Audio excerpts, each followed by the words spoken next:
All right, so we went ahead, we got our bag in the back.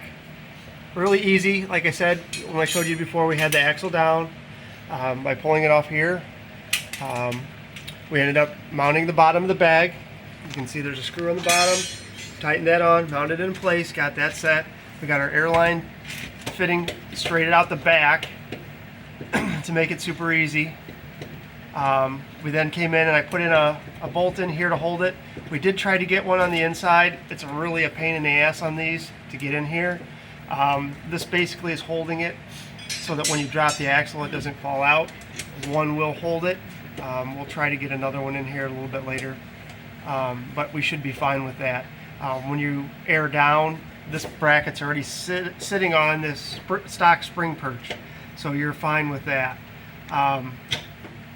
We ran our airline back. This is probably the worst part of doing these. Any problem that you have with a air ride setup, especially in a case like this with a kit, it's going to all depend on how you run your lines and that type of thing. With the Scions here, you can run a bigger bag. You don't need to, but a lot of guys do. I think I do myself. The reason for that is it takes less air pressure to fill up that back bag, so it actually uses less air out of your tank. But you have to be careful, because if you're running a bigger bag, you'll end up hitting these, and it will, when these collapse, it will mushroom out and hit these, and in time it will rub through. But with this one, we got the smaller spring. It works great. And we just got to make sure our airlines are run right. We ran these up here around the fuel line and then down into here. I used the bumper mount for the lower here and that to hold it to get away from some stuff. And then we ran it in here. You can see the fuel. There's a grommet that should be in here. We just ran it in there. Hopefully you can see that as I drop my hat. We come back up, we come through here and up into our manifold. So now we're fully bagged in the back. So we're going to get ready to put it down on the ground. The one thing you do want to worry about, especially on your passenger side in the back on the First Jet XBs, is right in here. A lot of times this airline can get really tight to the exhaust. And I myself did it. Had it hit my exhaust. I only got about a mile down the road and it melted. We've got it really tight here. His exhaust sits up pretty high. We've got it tight so it's not going to come down and touch.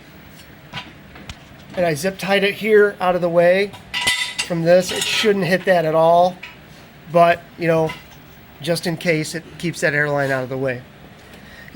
Take your time and do things to make it so that nothing's going to hit a moving part or anything. It'll make your job a lot easier, a lot less to worry about when you're going down the road.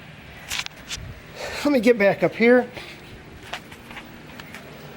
We came in here, we've got these wires here for the stereo, which we're going to do something with a little bit later, so these aren't included, but we went ahead and cleaned up all the line for the air ride.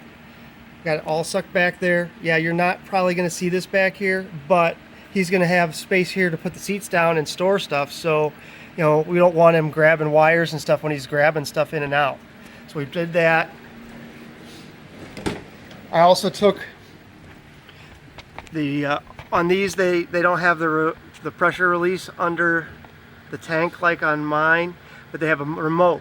We ran it down out of the tank here, down through here. I just kind of zip tied it up to these things here to hold it in place. But this one's also got an emergency thing fitting here for doing it if you have to go to like the gas station or whatnot. You can hook it up to the air at the tire filling station and use that. We put a little bit of a remote lead on it so that he can take it out of the car and do that if need be. We do have this drain trap, which, you know what, Dan, we're going to run this right out where we had those lines. So we'll run this down and then out the back of the vehicle down through there, just where I showed those lines, and that'll have that out. That'll let anything that comes into the water trap, it just automatically drops out and comes out the car. So that's where we are now. Now let's move to the front.